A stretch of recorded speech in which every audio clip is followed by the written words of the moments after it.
Today, we at the Welsh Revenue Authority have published our second corporate plan, setting out what we intend to do over the next 3 years in raising revenue for Wales.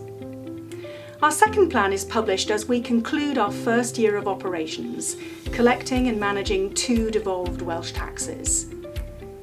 As you'd expect, this plan highlights some of the themes which have been important to us so far. Innovation in our approach to revenue collection and the digital capacity we've built. This has been important to us as we've built this new organisation from the foundations.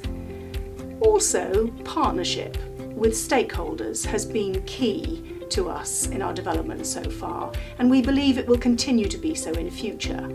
Active engagement with partner organisations and with people who use our services.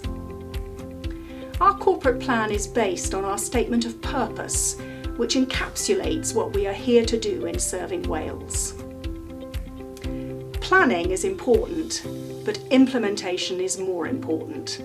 That's why we've all been involved, all our colleagues across our small and specialised organisation, in defining our goals and action plans to help to deliver a fair tax system for Wales.